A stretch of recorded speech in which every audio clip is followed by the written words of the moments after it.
हमारी एक विडंबना है। हम जिस ज़रूरत के साथ रोज़ चलते हैं, उस पे बात कम करना चाहते हैं। मसलन कि आमदनी कहाँ से होगी, खर्चा कितना होगा, बचाएँगे कितना, बचे हुए को कहाँ लगाएँगे, आमदनी को कैसे बढ़ाएँगे, आगे शादी-ब्याह है तो कैसे निपटाएँगे और महँगाई, बेरोज़गारी इसका सामना कैसे करेंगे। कुल मिलाकर के हमारी जो अर्थव्यवस्था है, ज़िंदगी हमारी उसी के आस-पास चलती है, लेकिन हम बात उस पर बहुत कम करते हैं। हिंदुस्तान में ख़ास करके हिंदी पट्टी में। कारण ये है कि जो लोग अर्थव्यवस्था पे बात करते हैं, वो बहुत बड़ी-बड़ी शब्दावलियाँ लेकर के आते हैं कि इन्फ्लेशन हो जाएगा, अप्रिसिएशन हो जाएगा, डिप्रिसिएशन हो जाएगा, फिस्कल डेफ़िसिट हो जाएगा, तो आदमी सोचता है कि यार ये क्या मुसीबत है। चलो छोड़ते हैं, जैसी ज़िंदगी चलती है वैसे चलाते हैं। लेकिन इस देश में एक ऐसे अर्थशास्त्री हैं, जो आम आदमी की ज़ुबान में बात करते हैं कि आपका देश कैसे चलेगा? आपके यहाँ रोज़गार कितना हो सकता है? आपके यहाँ निवेश बाहर से कितना आ सकता है? आपका जो भविष्य है वो कैसा हो सकता है? और उन्होंने किताब लिखी, किताब इंडिया एट 100 यानी कि हिंदुस्तान जब आज़ादी के 100 साल मना रहा होगा 2047 में, उस साल भारत की अर्थव्यवस्था कैसी होगी? नाम है केवी सुब्रमण्यम। आप नमस्कार। नरेंद्र मोदी सरकार के सलाहकार हैं, आर्थिक सलाहकार रहे और जो आईएमएफ है उसके एग्जीक्यूटिव डायरेक्टर हैं। आपको बहुत-बहुत स्वागत है। नमस्कार। ये 4 ट्रिलियन के आसपास की भारत की इकॉनमी है और आप कहते हैं कि 55 ट्रिलियन हो जाएगी 2047 तक। अगर मैं उसको देखूँ तो 13 गुना से ज़्यादा बढ़ जाएगी। सही बात है। ये कैसे संभव है? जब हम 20-25 साल की अवधि में एक अनुमान लगा रहे हैं, तो कंपाउंडिंग का जो असर है वो काफ़ी काफ़ी अहम होता है। हुँ, और इसके लिए मैं 2 उदाहरण देता हूँ। हुँ, जापान 1970 से 1995 25 साल की अवधि। जापान की जो इकोनॉमी थी 1970 में, उनकी सिर्फ $215 बिलियन थी। हुँ, ठीक है? 25 साल में 25 गुना होके 5.5 साढ़े 5 ट्रिलियन डॉलर हो गई। 25 गुना 25 साल में। अच्छा। तो और वैसे ही आप चीन की इकोनॉमी को लें, चीन की इकोनॉमी 1996 से 2021 तक लें, तो उनकी इकोनॉमी 22 टाइम्स मल्टीप्लाई हुई। तो ऐसे ही साउथ कोरिया की भी रही है। तो ऐसे बहुत सारे देश हुए हैं जिन्होंने अच्छी नीतियों का अमल करके उन्होंने अपनी जीडीपी को इतना एक 20-25 साल की अवधि 25 साल की अवधि में ऐसा बढ़ाया है। तो मैं जो भारत के लिए अनुमान लगा रहा हूँ, ये 25 गुना या 22 गुना नहीं लगा रहा हूँ, मैं तो 13-14 गुना लगा रहा हूँ। और इसके लिए भारत को 8% की विकास दर जो है दर्ज करनी है। इन्फ्लेशन यदि 5% रहेगा, तो रुपये में जो हमारी बढ़ोतरी होगी रुपये में, वो 8 और 5 को जोड़ दें तो 13%। लेकिन एक बात जो अहम है कि जब आप डॉलर में अनुमान लगाते हैं, तो आपको ये भी अनुमान लगाना है कि 2047 में जो डॉलर की जो वैल्यू होगी वो क्या होगी। तो उसमें यानी कि रुपए की जो डॉलर की जो दाम है वो कितनी उसमें बदलाव क्या आएगा, कितना। तो वो अनुमान मैंने ये लगाया है कि 1% से कम उसमें जो आप इतिहास में देखें, भारत में 91 से देखें, तो करीब 3-3.5% हर साल जो रुपये की दाम जो बढ़ा है डॉलर के मुकाबले। यानी कि जो मान लीजिए 50 था एक साल, तो करीब 55 हो गया। ऐसा इसमें तो वो जो अनुमान लगाए कि आगे चल के, क्योंकि हमारे यहाँ पे इन्फ्लेशन जो कि 7% से ज़्यादा था 2016 तक, 2016 के बाद वो करीब औसताना 5% हुआ है। तो इससे जो है हमारी जो डेप्रीसिएशन कहते हैं इसको, डेप्रीसिएशन उसमें कमी होगी। 1% रहेगा। तो यदि 13% जो रुपये में जो बढ़ोतरी है उसमें से यदि 1% डेप्रीसिएशन घटा दें, तो डॉलर में जो आपकी जो बढ़ोतरी है वो 12% पे होती है। तो चलिए मैंने मान लिया कि आप मानते हैं कि एक 8% का ग्रोथ रेट इंडिया लगातार रखता है, तो अगले आज 24 में बैठे हुए हैं और 47 का मतलब ये है कि हम लगभग 23 साल मान लेते हैं। हाँ। अब 2 चीज़ें हैं, हिंदुस्तान बहुत बड़ा देश है, इसमें प्याज पर सरकारें गिर जाती हैं। इसमें नरेंद्र मोदी ने कहा कि ये सरकार भ्रष्टाचार से भरी हुई है, महँगाई रोक नहीं पाती है और नरेंद्र मोदी आ गए, 10 साल पुरानी सरकार चली गई। अनस्टेबल गवर्नमेंट का खतरा भारत में रहता है।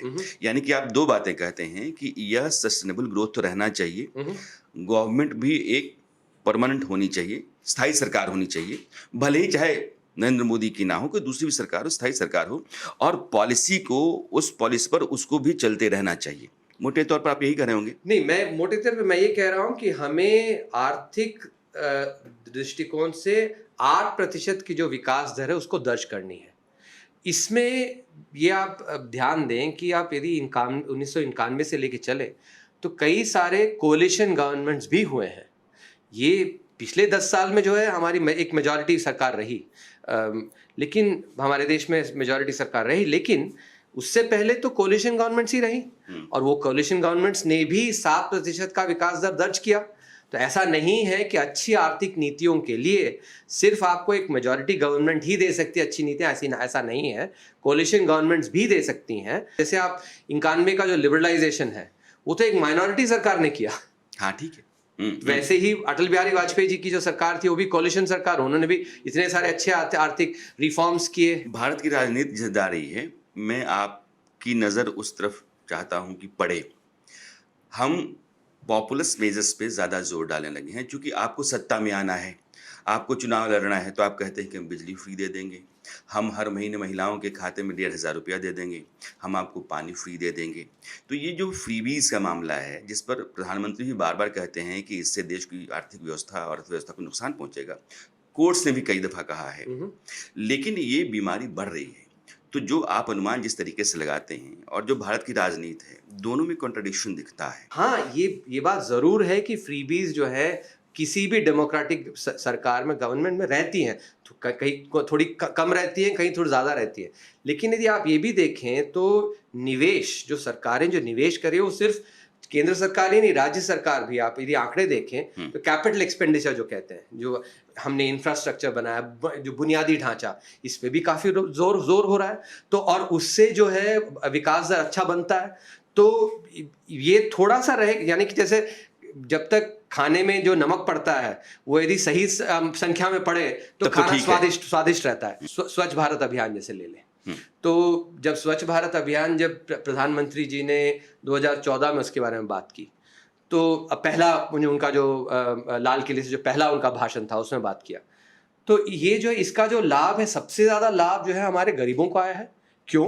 क्योंकि जब आप स्वच्छ रूप से शौच करते हैं, वहाँ पे जब बदलता है, तो उससे जो मलेरिया की बीमारी है, कोलेरा बीमारी है, ऐसे काफ़ी सारी महामारियाँ, बीमारियाँ कम इसको भी रोकते हैं। इसको रोकते हैं। आपका स्वास्थ्य बढ़ता है। यदि स्वास्थ्य आपका बढ़ता है तो जो साल में जो 250 दिन आप काम करने जाते हो उसमें आप छुट्टी नहीं लेते हो, तो उससे एक्चुअली जो आर्थिक गतिविधियां बढ़ती हैं। तो इसी तरह ये भी हमें समझना है कि भारत जैसे देश में जब हम गरीबों के लिए उनकी जो काबिलियत है उसको उभारने के लिए जब हम अच्छी काम करते हैं, नीतियां लाते हैं, तो उससे विकास भी होती है। गैस सिलेंडर का ये उदाहरण ले लेता हूँ। गैस सिलेंडर जो है सरकार जो है उसमें महिलाओं को दे रही थी, तो उससे क्या फायदा हुआ कि जो चूल्हे में काम करती थी, जिससे कि उसमें समय ज्यादा लगता था और उसमें स्वास्थ्य पे भी असर पड़ता था, अस्थमा और ये दमे की बीमारी इस तरह आती थी। तो अभी समय तो कम लगता है, जिससे कि जो गृहिणी है, और गृहिणी के पास अब समय है, बच्चों को देखे या फिर और खेत में काम करे, ये हुआ है। इसके अलावा उसकी जो स्वास्थ्य है उसमें भी असर पड़ा है। तो ये जब तक यदि ऐसा पैसा इन चीज़ों पे खर्चा किया जाए, जिसमें कि जैसे हम बताते हैं कि आपने मछली जो है बांट दी, या फिर मछली पकड़ना सिखा दिया, तो यदि मछली पकड़ना सिखा दिया तो उससे जो है आर्थिक जो है विकास बहुत अच्छा होता है, और लोगों का उनकी जो जिंदगी है वो सुधरती है। आपने कहा कि मछली पकड़ना सिखा दिया, अगर ऐसा कर देते हैं आप तो उस आदमी को आप सेल्फ डिपेंडेंट बना देते हैं। करेक्ट। इस सरकार ने हिंदुस्तान में make in India, startups, skill development, ताकि भारत के भीतर संसाधन भी खड़ा हो, रोजगार खड़ा हो, आमदनी बढ़े। करेक्ट। आप मानते हैं कि जितनी पॉलिसी सरकार की रही हैं वो दुरुस्त हैं, और यही 2047 में आप जो देख रहे हैं इन सब के आधार पर देख रहे हैं? हाँ, यदि इसमें मैं 2 बिंदु हैं जिनमें मैं रोशनी डालना चाहता हूँ। एक, रोजगार, क्योंकि इस पे काफ़ी बातचीत होती है, और कई बार इसमें जो नैरेटिव्स जो बनती हैं वो जो आंकड़े हैं उनसे एक्चुअली विपरीत हैं, मैंने ऐसा देखा है। आरबीआई की जो विश्लेषण है, ये एक क्लेम्स डेटाबेस, जो मैं जैसे इंटरनेशनल मॉनेटरी फंड में हम ऐसे डेटाबेसों का हम इस्तेमाल करते हैं, अच्छी क्वालिटी अच्छी डेटा है, उस डेटा को लेकर आरबीआई ने ये दिखलाया है कि पिछले 10 साल में 12.5 करोड़ नौकरियां बनी हैं। अच्छा, 12.5 मतलब करोड़ रोजगार। और इसमें से यदि आप कृषि में जो नौकरियां बनी उसको यदि हम अलग हटा दें तो उसके वो भी हटा दें तब भी 9 करोड़ रोजगार बना है। तो ये भी हमें ध्यान में रखना है कि जो नीतियां जो पिछले 10 साल में जिनका अमल किया गया उससे कहना सही नहीं है कि रोजगार नहीं बना है। रोजगार बना है, लेकिन हमारी जो आबादी है ये आबादी काफी अभी कम उम्र की है। इसीलिए रोजगार पे ध्यान देना बहुत जरूरी है और इसीलिए हमने इस बजट में देखा है कि सरकार ने रोजगार पे एक्चुअली इस बार जो काफी सारी नीतियां लाई। तो इस किताब में मैंने एक्चुअली इसी रोजगार को लेके ही मैंने बतलाया है कि मैंने 4 पिलर बताई हैं। पहला पिलर ये कि पहला विकास दर पे आप ध्यान दें, 8% का विकास दर दर्ज करें, वो सबसे पहला पिलर। दूसरा जो है मैंने सोशल और इकोनॉमिक इंक्लूजन यानी कि आर्थिक दृष्टिकोण से और सामाजिक दृष्टिकोण से उद्धार लोगों का, तो जिसमें कि रोजगार का बहुत ही अहम महत्व है और इसी तरह कृषि का भी बहुत महत्व है। तो दूसरा, और इसीलिए इसमें रोजगार जो है मैं उसमें बहुत जोर दे रहा हूँ।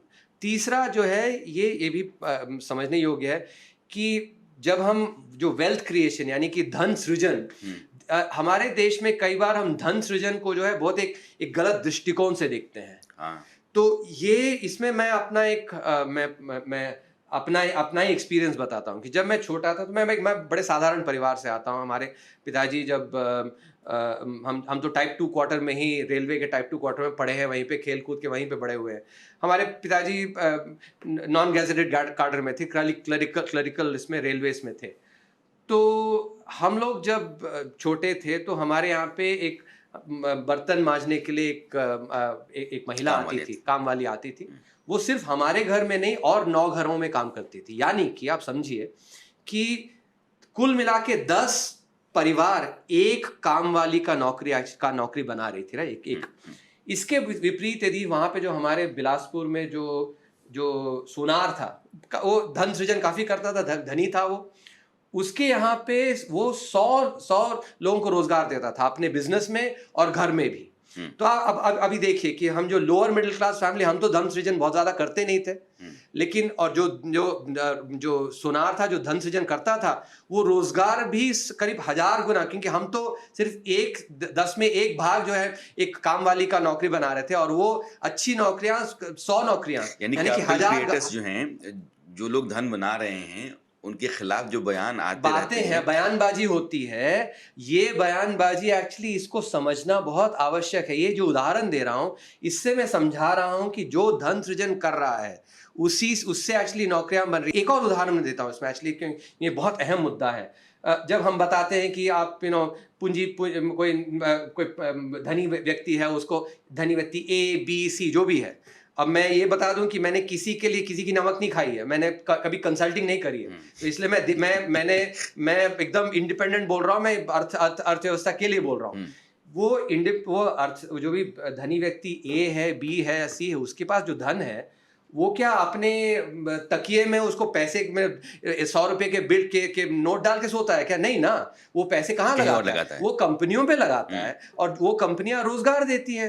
तो ये हम जब समझें तो इसलिए कि धन सृजन, लेकिन सही तरीके में धन सृजन, ना कि धन सृजन किसी भी तरीके से आपने बना लिया। तो ये एक तीसरा बहुत ही अहम है। चौथा जो है वो निवेश। और निवेश, क्योंकि आप अब उदाहरण से बताता हूं कि यदि आपने जो आपका सैलरी आया, जो पगार आया, उसको आपने जाके मान लीजिए मूवी देख लिया, जो भी मतलब खर्च कर दी, या फिर टूर में वेकेशन में चला गया, तो आपने कोई निवेश नहीं किया। लेकिन वही जो आपका पगार आया उसको मान लीजिए आप एक गाड़ी खरीदने में या फिर एक घर खरीदने में आप लगाते हैं, तो आप निवेश कर रहे हैं।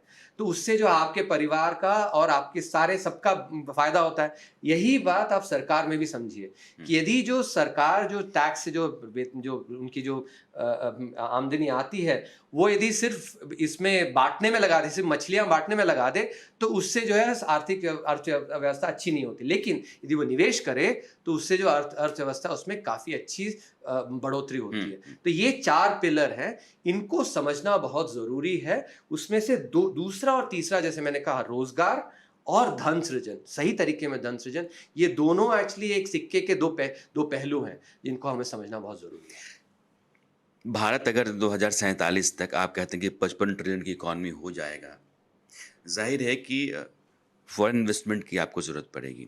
जो इंफ्रास्ट्रक्चर आपके यहाँ है, प्रधानमंत्री कहते हैं कि रोडवेज़, रेलवेज़, ई-वेज़, एयरवेज़, ये सब हम क्रिएट कर रहे हैं। आज की तारीख में जो इंफ्रा है, खासकर मैं डिजिटल को भी उसमें काउंट कर रहा हाँ, हूँ अब। बहुत अहम है। हाँ, तो ये इंफ्रास्ट्रक्चर क्या हिंदुस्तान को वहाँ तक ले जाने के लिए सक्षम है, जहाँ तक आप देख रहे हैं, या फिर इसका विस्तार बहुत ज़रूरी है? फिर इन्वेस्टमेंट उसमें कहाँ से? जब आपकी जीडीपी बढ़ती है तो उसके अनुपात में आपकी निवेश भी बढ़नी पड़ेगी। यानी मेरे अनुमान से एक्चुअली करीब करीब करीब 35% जीडीपी का जो है निवेश में जाना चाहिए। यानी कि 100 रुपये यदि आपकी जीडीपी अच्छा, बन रही है तो 35 उसमें रुपये 35 रुपये जो है निवेश में इन्वेस्ट जाना कीजिए आप। चाहिए। तो ये निवेश के लिए एक्चुअली हमारे डोमेस्टिक जो निवेशक हैं वो भी लगाना पड़ेगा। जो foreign investment, foreign direct investment, उससे भी लाभ होगा और सरकार भी करती जाएगी। सरकार, चूंकि जो बुनियादी ढांचा है वो तो सरकार को बनाना है, तो इन निवेश जो है बहुत अहम है, क्योंकि जैसे मैंने बताया चौथा पिलर जो है निवेश का है। सुब्रमण्यम, कुछ बुनियादी चीज़ें हिंदुस्तान में रोजी रोटी, मकान, सड़क, बिजली, पानी 77 साल बाद भी हमारे लिए बड़े सवाल यही हैं।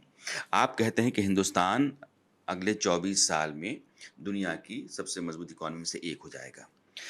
आंकड़ा कहता है कि हेल्थ सेक्टर में इस साल गवर्नमेंट को जीडीपी का 2.5% इन्वेस्ट करना था। गवर्नमेंट ने अगर इस लिहाज से 8,30,000 रुपये का बजट होना चाहिए था। सेंट्रल गवर्नमेंट को उसमें से 3,30,000 रुपये 40% देना था। सेंट्रल गवर्नमेंट ने 91,000 करोड़ रुपये दिए। 3,30,000 करोड़ की जगह 91,000 करोड़ रुपये, ये आपका हेल्थ सेक्टर है। एजुकेशन में आपके पास कुल जो बजट है 1.48 लाख करोड़ है, उसमें मतलब स्किल डेवलपमेंट वगैरह भी शामिल हैं। अगर चीन अमेरिका के मुकाबले आप देखते हैं तो आप कोसों पीछे हैं, फिर आप वहाँ तक जाके बराबर कैसे हो जाएंगे? अच्छा सवाल है। इसमें पहला तो मैं ये बता दूं कि शिक्षा और जो हमारा स्वास्थ्य है, इनमें ये, क्योंकि हमारे कॉन्स्टिट्यूशन में यदि आप देखें तो कुछ सब्जेक्ट्स जो है वो राज्यों को दिया गया है। तो ये दोनों सब्जेक्ट, सबसे अहम बात ये हम समझें कि ये राज्यों की है। तो ये किसी भी फेडरल स्ट्रक्चर जैसे हमारी है, जो राज्य भी है, उनकी सेंट्रल जिम्मेदारी है। कंट्रीब्यूशन होता है 60% फर्ज कर लीजिए कि स्टेट का है, 40% सेंटर का है, तो सेंटर अपना कंट्रीब्यूशन दे। वो दे, मैं उसमें आ रहा हूं मैं, लेकिन पहले ये बतला दूं कि जब आपकी हेल्थ एक्सपेंडिचर की जब बात होती है तो हेल्थ जो है एक स्टेट सब्जेक्ट है, और काफ़ी हमारे जो राज्य हैं जो एक्चुअली इनको निवेश करना है वो अभी नहीं कर रहे हैं, तो उनको भी बढ़ाना है। और ये मैंने इस किताब में भी बतलाया है कि यदि आपका जो जीडीपी के अनुपात में, जैसे आप बता रहे थे कि अभी जो निवेश है वो करीब 1.5% है जीडीपी का, वो यदि 2.5-3% तक बढ़ेगा तो हमारे जो हम मतलब जो फैमिलीज को अपने जेब से जो खर्च करना पड़ता है हेल्थ केयर में, वो काफी कम होगा। तो इसको करना जरूरी है। निवेश, इसमें केंद्र सरकार और राज्य सरकार दोनों को काम करना है निवेश करने के लिए। लेकिन जब आप एजुकेशन की बात करते हैं, शिक्षा की बात करते हैं, तो शिक्षा में मेरे अनुसार, उसमें भी मैंने एक चैप्टर लिखा है, उसमें लागत की प्रॉब्लम नहीं है, यानी कि पैसे जो दिए जा रहे हैं उसकी प्रॉब्लम नहीं है, उसको हम कितना अच्छा उसका इस्तेमाल कर रहे हैं वो उस पर ध्यान देना है। क्योंकि यदि आप देखें तो स्कूल एजुकेशन में हमारे जो टीचर्स हैं उनका जो वेतन है काफ़ी अच्छा है, और उसमें मेन प्रॉब्लम जो है वो गवर्नेंस का है। हमारे टीचर्स को हम एक्चुअली नाना रकम के काम करने के लिए भेजते हैं, वो पढ़ाने में उतना समय नहीं दे पाते जितना उनको देना चाहिए। और ये जो गवर्नेंस की जो बात है, और ये तो राज्यों का काम है, और इसको सबसे ज़्यादा ध्यान देना ज़रूरी है। क्योंकि मेरे अनुसार, और इसमें मैंने काफ़ी उसमें शोध भी बतलाई है कि एजुकेशन की जब तक बात होती है उसमें पैसे की प्रॉब्लम नहीं है, मतलब बजट जो है वो जितना पर्याप्त है वो, लेकिन उस बजट का जिस तरह इस्तेमाल किया जा रहा है वो उसमें बदलाव जरूरी है। एक और इसमें मैं पहलू उसमें मैं रोशनी डालता हूँ। मैं खुद एक टीचर हूँ, और यदि आप टीचिंग को देखें तो एक अच्छा टीचर जो है ज़रूर अच्छी टीचिंग के लिए पर्याप्त होता है, लेकिन ये आवश्यक नहीं है कि सिर्फ एक अच्छा टीचर ही अच्छा टीचिंग कर पाए। यानी कि मैं ये कह रहा हूँ कि यदि आपकी टीचिंग मटेरियल अच्छे हैं और जो समझाने का ढंग है उसको सिखाया जाए टीचर्स को ही, तो एक साधारण टीचर भी अच्छी टीचिंग कर सकता है। तो इसमें ध्यान देना जरूरी है। ये मैंने करीब 4,000 करोड़ की लागत, बहुत ज्यादा पैसा नहीं है। इससे वो जो इंस्ट्रक्शन मैनुअल, जैसे इंस्ट्रक्शन मैनुअल्स हमने बनाया हर भाषा जो इंस्ट्रक्शन है हर क्लास की और हर जो सब्जेक्ट है उसके लिए इंस्ट्रक्शन मैनुअल्स यदि बनाए तो एक्चुअली जो सारे टीचर्स एजुकेशन में चेंजेस, आप करेंगे सिस्टेमिक चेंजेस की ज़रूरत है। ये जो ऑनलाइन कोर्सेज चली हैं और गाँवों तक, जिससे अब कोई भी बच्चा ऑनलाइन पढ़ाई कर लेता है, इससे बहुत फ़र्क पड़ेगा क्या? पड़ेगा, लेकिन जैसे मैं इसको मैं बात को पूरी बता दूं कि जो हमारी एजुकेशन है उसमें मटेरियल को और अच्छा करना और कैसे समझाया जाए। जैसे एक उदाहरण देता हूं मैं, आप जैसे हम लोग दूसरी कक्षा में तीसरी कक्षा में स्क्वायर समझते हैं, दो स्क्वायर है तीसरा। इसको एक्चुअली जैसे कई बार आप जो अच्छे टीचर हो कैसे समझाते हैं, लेगो ब्लॉक्स ले लिया, लेगो ब्लॉक्स में आपने एक स्क्वायर बनाया कि आपने तीन स्क्वायर एक तरफ दूसरी तरफ 3 स्क्वायर किया, तो आपने फिर उसको जब गणना किया तो इसमें 9 स्क्वायर है, तो आप समझ गए 3 मल्टीप्लाइड बाय 3 9 बना। तो इससे जो है जब बच्चा जो है एक कॉन्क्रीट तरीके से जब देखता है, उसके बाद स्क्वायर का जब कॉन्सेप्ट समझाया जाता है तो उसको अच्छे से पकड़ता है।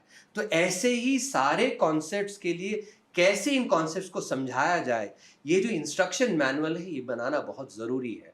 इसको यदि ये किया जाए तो हमारी जो लागत है जो हमें दी जा रही है एजुकेशन में, उसको हम पूरा लाभ उठा पाएंगे। 2 साल पहले हिंदुस्तान, दुनिया कोविड से बाहर आए। अभी एक वॉर चल रहा है यूक्रेन और रशिया का। ज़ाहिर है कि सप्लाई चेन पर बहुत असर होता है। ईरान और इज़राइल के बीच में वॉर कभी भी हो सकता है। तो सरकारें जो होती हैं वो जिस तरीके से सोचती हैं, और जब इस तरह संकट खड़ा हो जाता है तो फिर उनका बजट भी लड़खड़ाता है, उनकी अपनी प्लानिंग भी कहीं ना कहीं डमाडोल होती है। अब चीन और पाकिस्तान को मैं आपके सामने रखता हूँ। दोनों देश हमारे पड़ोसी हैं और इनके साथ हमारे संबंध ठीक नहीं हैं। डिफेंस बजट हमारे हिंदुस्तान का इस साल का है 75 अरब डॉलर का, और चीन का है 230 अरब डॉलर का, 3 गुना ज़्यादा है। पाकिस्तान से आपको याद होगा डोकलाम में क्या हुआ। हाँ ठीक है, लेकिन अगर हम जैसे हालात बन रहे हैं, कश्मीर में अभी देख रहे हैं कि हम एक अलग ऑपरेशन चला रहे हैं, और ये पता है कि वो टेररिस्ट नहीं है, उनके वो कमांडोज हैं। मैं समझ गया आपकी बात। हमारे पास यह जो क्राइसिस है, इस तरह के चैलेंजेस है, यह भी तो आपके बजट को कहीं ना कहीं प्रभावित करेंगे। देखिए कभी भी आप देखें जब 20-25 साल का जब जो अवधि है उसमें आप अनुमान लगाते हैं तो उसमें चैलेंजेस तो रहेंगे ही रहेंगे। जैसे मैंने आपको आपके पहले प्रश्न पे जब मैंने बताया था, आप जापान का ले लें, 1970 से 1995 का जो दशक है, जीडीपी उनकी कितनी बड़ी, 25 गुना, जैसे मैंने बताया। तो वो जो 25 साल की अवधि उसमें उनको चुनौती नहीं थी, बहुत सारी चुनौतियां थी। क्या चुनौती? जैसे तब वियतनाम वॉर चला, इसी अवधि में जो ऑयल क्राइसिस हुई, और ऑयल क्राइसिस के चलते इन्फ्लेशन, ऑयल शॉक जो हुई, उसकी इन्फ्लेशन यूएस में 10% से ऊपर हो गया। तो इसके बावजूद, चुनौतियों के बावजूद, उन्होंने एक्चुअली अच्छा काम किया और अपनी जीडीपी को मल्टीप्लाई किया। मैं चुनौतियों में अवसर ढूंढता हूं। जो लोग एक्चुअली जो हमेशा नेगेटिव देखते हैं वो हर अवसर में भी चुनौती ढूंढते हैं। तो ये बहुत अहम है कि हम चुनौतियां हैं और चुनौतियों को कौन चुनौतियों का सामना करेंगे, एक्चुअली ये विश्वास के साथ, आत्मविश्वास। बाकी देशों ने भी किया है। चीन का जो 1996 से 2021 का जो 25 साल का, उसमें भी काफी सारी चुनौतियां आई। आपकी ग्लोबल फाइनेंशियल क्राइसिस आई 2007 में, कोविड आए, उसके बाद फिर ये वॉर भी आई, इसके बावजूद इनकी जीडीपी 22 गुना बढ़ी है।